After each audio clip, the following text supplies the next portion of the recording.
Okay. You're online. You're on video.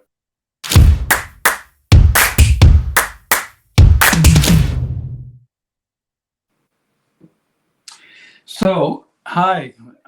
Thank you for being here. My name is Matt Perez, and I'm with Niel Magsombol today. And Neil is transformation architect and agile coach.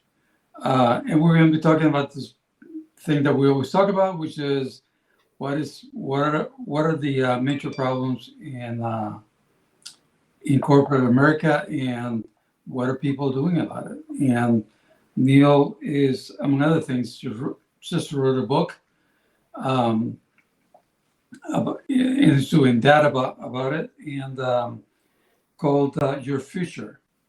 And you'll get the reference here at the bottom at some point. So Neil, why don't you go ahead and introduce yourself and say a few things about yourself. Yeah, hello. Thank you, gentlemen, for having me. Really appreciate it. Very excited to be here. Um, as mentioned, I am a transformation architect. I have worked with many Fortune 500 companies. I've worked with companies in manufacturing. I've worked with them in biotech. I've worked with them in insurance and finance and some of the biggest consulting companies in the world. And I had a chance to, you know, be with several different companies, help them implement better ways of working and more agile, lean agile ways of doing things to help keep up with the ever-growing pace of technology and digital things that are coming out there. On a side note, I'm also a martial artist, and that's kind of where I got my philosophy and some of the stuff that we'll talk about today. Great. So if you promise not to hurt us, so so the first question is, um, what's the problem that you see?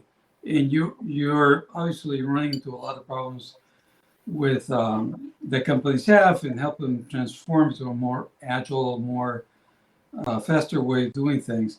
But what's around that? What is causing that problem to happen?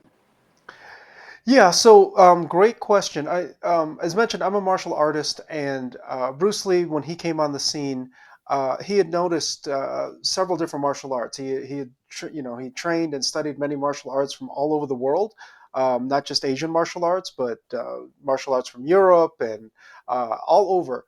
And the thing that he noticed about some of them, not all of them, but some of them, what he noticed was a lot of them had become overly stylized and very rigid, and consequently they were not as practical as they could be, and he called it the classical mess.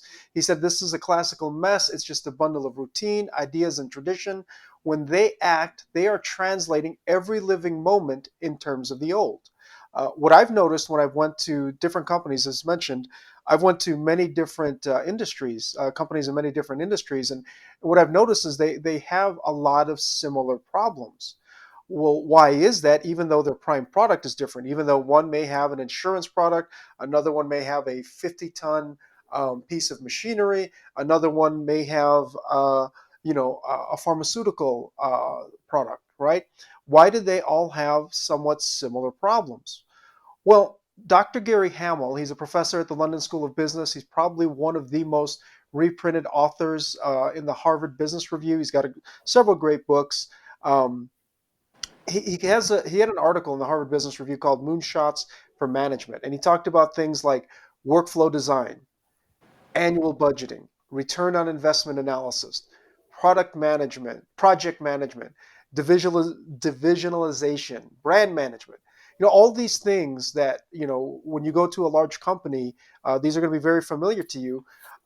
These and a bunch of other of these tools and practices, they've been around since 1900s. As a matter of fact, the foundations of modern management were actually laid by people like Daniel McCollum, Frederick Taylor, Henry Ford.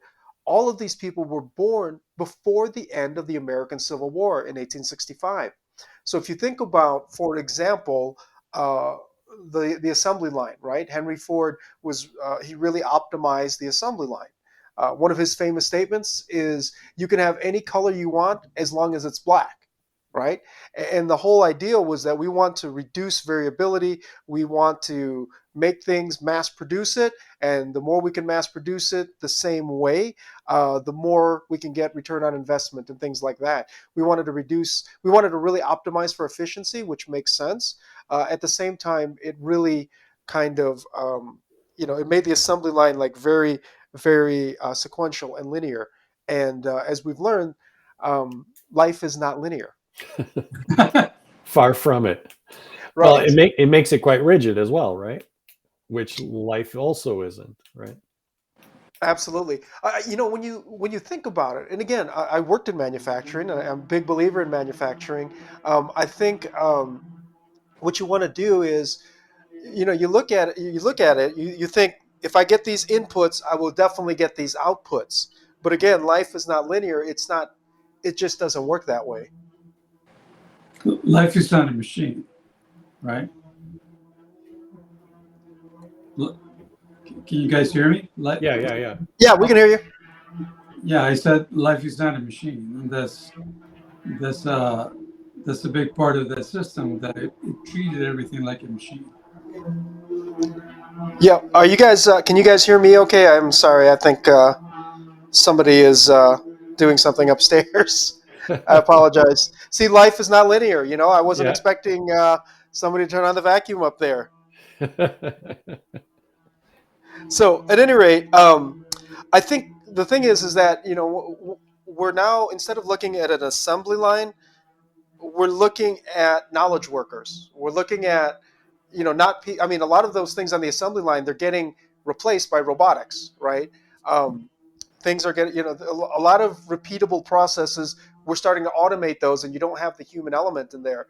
Where you have the human element is in terms of creativity, innovation, thinking. It's not as much doing those repetitive, repeatable tasks anymore, right? Right. And so now you have these practices that we've had for hundreds of for over 100 years or what have you, and now you're dealing with knowledge workers, and it's a real fundamental shift, and this is where that transformation has to come in.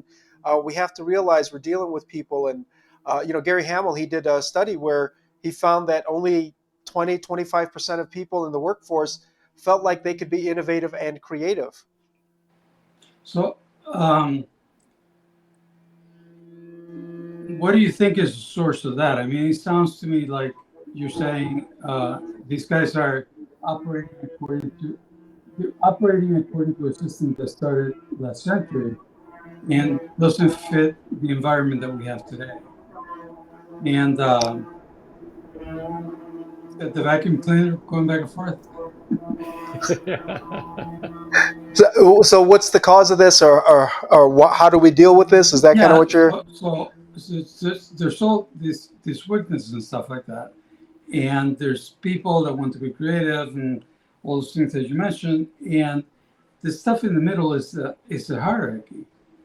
Is the man on the top and the light bulb effect, the interrogation light effect, that kind of pyramid. Um, so what do you think is the problem of the three? Yeah, I think we have to. We really have to rethink what management really is. We really have to rethink leadership. In addition to doing the agile stuff, I'm also a certified John Maxwell leadership coach, and he's considered the #1 leadership expert in the world. He's got over 100 books. Really proud to be part of his certified leadership team. I think we have to really, really look at looking at leadership and thinking, okay, instead of trying to optimize for process, how can I optimize people? How can Mhm. I develop people? Because a manager, what they can do is they can have a process and they can work with that. But a leader takes a look at a person and says, how can I develop this individual?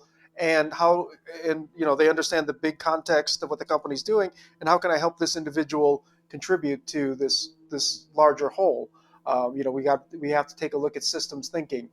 We can't just optimize for a single process. We've got to optimize people so they can work with whatever ecosystem we're trying to create, and hopefully that ecosystem is a growth centered ecosystem. It's a generative ecosystem where people are learning. There was an article in the Harvard Business Review that said the average shelf life for skills is probably about 18 months. So you're going to constantly be skilling and reskilling yourself. So leaders have to be very growth minded, have to really be looking and saying, how can I optimize? How can I develop people? Right? I don't want to just optimize Why? systems. I Let want to me develop people. interrupt there. Why the insistence of that's only the job of the leader? Is that what you're saying?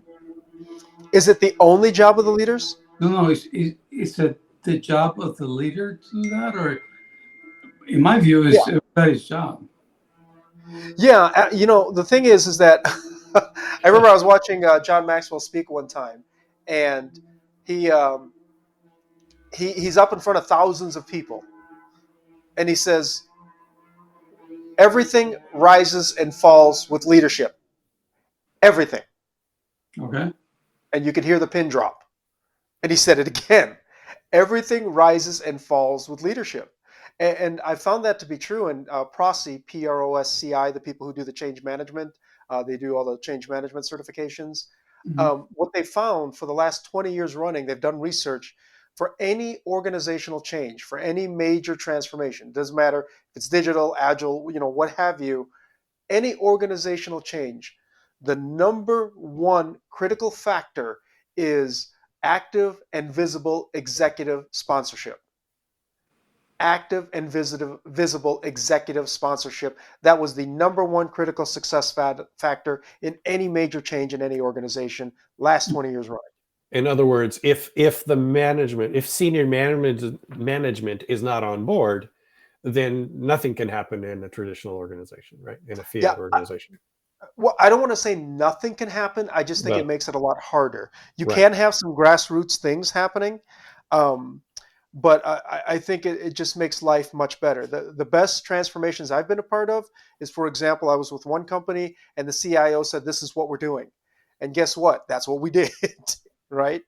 Um, but the ones that were hardest is when we have to do a sell job. We have to sell them on, hey, if we do this, this can help you deliver faster. Um, that makes life a lot more difficult. Yeah.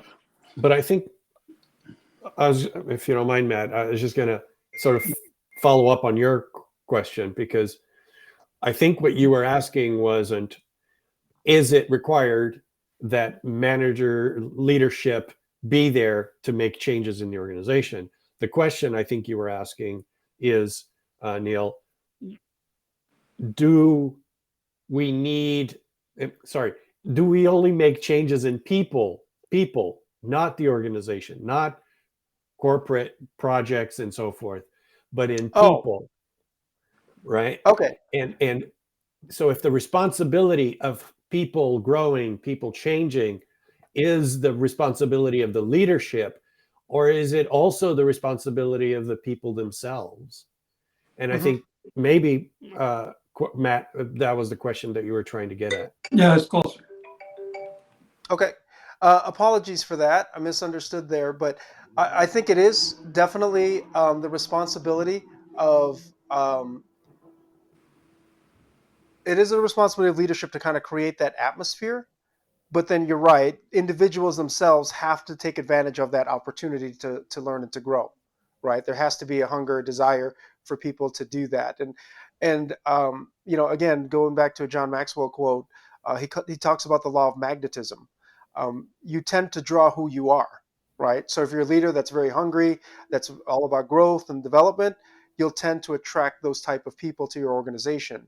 Um, so, he has a great quote that if you go to a leader and you say you want people who are dedicated, hardworking, very focused, etc. The first question is, well, are you that way? So, Mhm.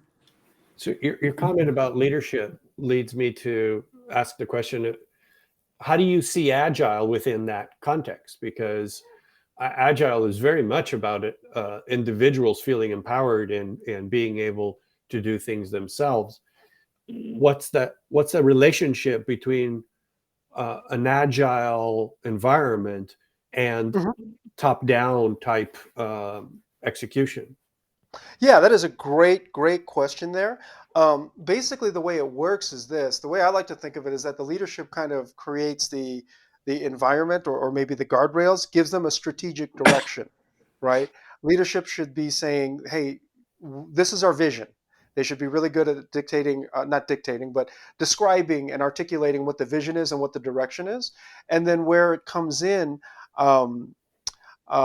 where it comes in is that they that allows the people to say, okay, great, based on the vision, this is how we can help contribute to that vision. This is how we can help accomplish this. Again, I go back to one organization I was with where the CIO was, all on board with, hey, this is the number one thing. We have been trying to build this for years. We've tried to do it the old way in a more traditional waterfall type of way. We haven't been able to do it. We're going to try this new agile thing. And really, it really allowed the people. It wasn't so prescriptive to say, okay, you have to do this. Traditional ways of working was, in a traditional waterfall method. Here are the 850,000 requirements that we have, right? I always used to joke that a lot of those requirements documents were the system shall, the system shall, the system shall. To me, that sounds like IT Sunday school gone bad, right? In Agile, we have more of a direction, and we say, okay, this is where we're going, and we want to provide some guidance, but then we allow the teams to use their creativity, their innovative thinking to say, this is how we're going to do that. And I'm telling you, when I was with this group, it was probably, I mean, don't get me wrong, it was definitely hard work, but to see the people really coming together and to see the people um, really saying, hey, this is what we can do. We can do this, we can do that. And then kind of allowing the teams to kind of collaborate together. Uh, it was absolutely incredibly powerful. And I remember within 6 months, we were able to bring something to production, and to hear all the executives talk about how they could not believe that we got this thing done that fast. And it was a perfect example of, here's the vision, here's what we want to do, and we'll provide you the guidance, but you all kind of fill in the blanks, if you will. Um, those I have a lot of examples that I want to keep going on and on. I'm sure Yeah. you might have So more questions. how do you see, because I couldn't agree more, the team needs to have the flexibility, the ability to do the things that need to be done, which is often what happens in corporations. The definitions are so prescriptive that Exactly. no one actually gets a chance to think outside the box. They're stuck in Exactly. this box and not being able to do anything else. The question that I'm struggling with is, how do you see this? You're saying you're getting rid of this old mindset, but you're only getting rid of that mindset within a small team. What that mindset's still all around that team, right? Yeah. The leadership still has that old mindset. Other departments still have that old mindset, because in most cases, Agile is only operating in a small team. Yeah. Do you see that Agile is going to get out to the sides of these small teams and push up into leadership as well, or do you think it's just Agile is a solution for a small problem, not redoing the organizational structure? Yeah. So to answer your question, I'll give you another example. I was with one company, and to your point, we did Agile in the quote unquote IT or technology space, right? Um, they started doing pretty well, that they started kind of outpacing the business. And then I got asked by a marketing team, can you, that Agile thing that you're doing with those technology people, can you help us? I said, sure. So I started working with them, and make a long story short, they were just marred with process. I mean, they had process on top of process on top of process. It took them like 12 weeks to do an email campaign. I mean, think about how many emails we send in a day. It took them 12 weeks to send out just an email campaign. It was absolutely ridiculous. So one of the things, to make a long story short, one of the things we did is just kind of get that cross-functional team where instead of trying to do all these handoffs, uh, we put this cross-functional team together, and they started doing some amazing things. Probably the best story or best testimony I had from this marketing team, she said, I was really skeptical because this is like the next new thing. Here's another guy. Here's Neil trying to, share with us another new process. She said, I was really skeptical. I was burnt out, et cetera, et cetera. But she said, I couldn't believe how well this worked. And even my coworkers are noticing how happy I am. I feel like I have hope now.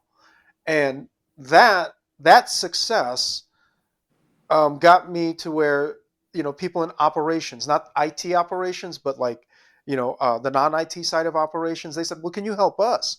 I said, "Sure." So I worked with them.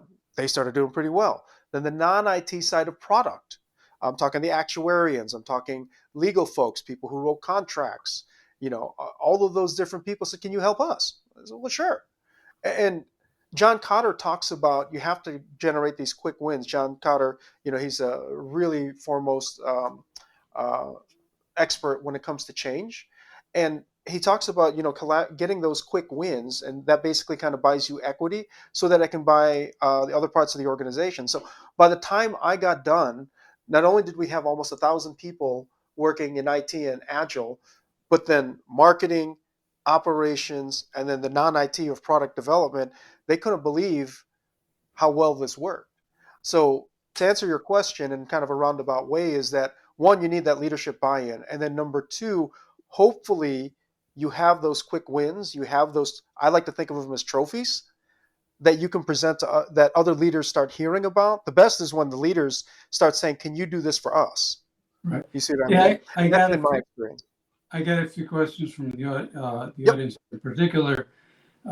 Tony Morrow asked, how do you convince them and bring them on board with a lean, agile mindset? That's number one. Yeah. And he also asked, how do we build a no-like trust with stakeholders stuck into traditional command control mindset, which are similar questions. Yeah, absolutely. So that is a fantastic question. That's a question we get asked a lot, and that's a lot of times when I come into companies, that's what happens. First and foremost, we have to start somewhere, right? You asked me at the beginning, like your podcast is all around, what problem are we trying to deal with?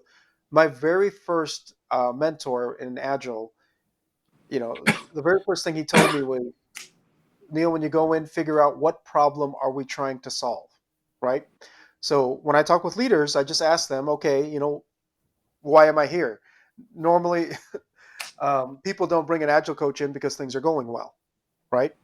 Um, I just ask them, what are your what's hurting you? What keeps you up at night? What are the things what are the things that are really hindering you from achieving whatever business outcomes you want? What is the problem you're trying to solve? And Mike Cottermeyer has a great podcast called The Language of Gain and The Language of Loss. Typically, people in our profession in the agile space like to come in and say, your command and control, you have your batch sizes are too big, you have too many manual projects. And essentially what you're doing is you're telling this executive or what have you, your baby's ugly, right? And that's not necessarily the best approach. The better approach, or one of the things he talks about, is saying, based on what your problems are, here's what I can do to help. So I was working with a huge, probably one of the biggest financial companies in the world, and I was working with a senior VP who was a couple spots away from probably one of the richest female CEOs in the world. And before I went in to talk with her, some of my colleagues were like, Neil, you got to be careful because she doesn't like agile, she doesn't like coaches, she doesn't like. I said, okay, great. So I went in, and she basically pulls out her stuff. Here's my Jira board. Here are the things I'm doing. Da, da, da. And she was kind of going over all the different quote unquote agile processes that she was doing, and it felt very much like, look, here I'm agile. I don't need you. Leave me alone. That was kind of her posture. And I just asked her very simply. I said, okay, great. I said, that's great that you're doing these things, but if you don't mind me asking, what are you guys trying to accomplish? Help me understand what you're trying to do, and then we can figure out whatever agile practices will work for you. She stopped and looked at me, and her mouth opened. She said, you're the first guy that came in here that asked me that. I was kind of shocked because that's how I always engage with things. But she said, you were the first one to ever ask me that. Everybody always tries to shove all this stuff down my, give me these checklists that I have to do. And I said, well, no, I don't do checklists. What do you need help with? And it was that simple of a conversation. And to this day, her and I developed an incredible rapport. I mean, we text each other during holidays and everything, even though it's been years since I've been at that company. Uh, but to me, if we go in with that problem-based approach and then figure out what practices to use to help solve that problem, Mhm. and then hopefully again those become quick wins, that is, for me, that's what I have found works best. That's my approach at almost every company. And uh, you know Bruce Lee said, be formless, be shapeless, be like water. What he found, again, getting back to his original statement about the classical mess, a lot of people have a bunch of processes. And my first agile mentor said, if all you have is a hammer, every problem you see is going to be a nail. So if all you have is processes, what you're going to do is just try to hammer people with your processes. Figure out the problem to solve. And what I've realized is that people really appreciate that approach. And even if it is, several processes I have to bring in, they at least are much more apt to listen and develop that trust that Tony was talking about, if they know that we are trying to help them with things that they're concerned about. So what would you do in an organization where there's no, no titles, no hierarchy, and it's just people doing their work, and it turns out that people can do their work and can coordinate all those things. What do you do in a case like that? Where, like, you don't have that nice CIO or CEO or whatever that's saying, yeah, go Neil, go ahead and do this, where Right. you almost have to like convince people. Yeah. Yeah. No, you don't have to Um, convince anybody. Let's say that one area has a problem, and they heard of you, and they say, okay, let's bring him in. So what is the question that you're asked? it's very similar, right? I kind of look around, and that's actually how I got involved with Agile in the first place. The way I got involved with Agile was that I was working in a very traditional manufacturing company that was under some government regulations. Um, they've been building machines for the last 100 years, and obviously they had a very rigid way of working. And I got very good at asking or saying two things. Lock requirements, hit the date. Lock requirements, hit the date. And that was my view of project management at the time. Uh, and then what happened was we were getting late. We did lock our requirements, but guess what? Things changed. And then basically what ended up happening was, this was a very critical initiative. Upper management was very concerned about it. So they said, well, what do we do? Well, there was a senior leader there that said, hey, why don't we, I've got an idea. Give me, X amount of engineers. Don't let them work on anything. Just let me do this. He said, okay, great. Got these engineers. I was meeting with them every day. We were talking with them every couple of weeks. We would kind of show, we were doing 3D modeling of stuff, and we would show them, we would show our stakeholders, hey, this is what we've done, get the feedback. And, I look back at that, I'm like, oh, well, I didn't know it was agile. We didn't have all the terminology then. I'm like, well, in manufacturing, we call that rapid prototyping, right? Mhm. Sometimes for me, it's about the verbiage you use. I've tricked a lot of people into doing agile just by using different verbiage. When I speak at PMI, the Project Management Institute, there is one phrase in their PMBOK, the Project Management Body of Knowledge, that talks about progressive elaboration. They know that you may not be able to plan everything all at once. It may be progressive, and they call it rolling wave planning. So I just use that, rapid prototyping, rolling wave planning, whatever. And basically you start seeing the results. And again, those results, hopefully that gives you that ammunition or that equity you can use to start, trying to broaden it out. That's most of the places I've been. If I've had to do it bottoms up, that's basically what happens. Start with a small area, get some results. I work with a colleague where they literally, and I'm not joking, literally had something like 800% increase in productivity. It was so dramatic. They actually had to lie about it and say it was like, 100% increase in productivity because they didn't think management would believe 800%. Okay. Um, I think we're coming up against time here, And okay. thank you very much for your time and energy. Really appreciate it. Next week, we're going to have Jean-Claude Arton. There you go. Claude Arton, and it's Jean-Claude Arton, and he's the founder and CEO of Fortuit, and of Fortuit, and I don't. We'll be talking about similar things, and looking forward to that as well. Thank you very much, Niel, for your time. And Thank you, gentlemen. yeah. Thank you, Neil.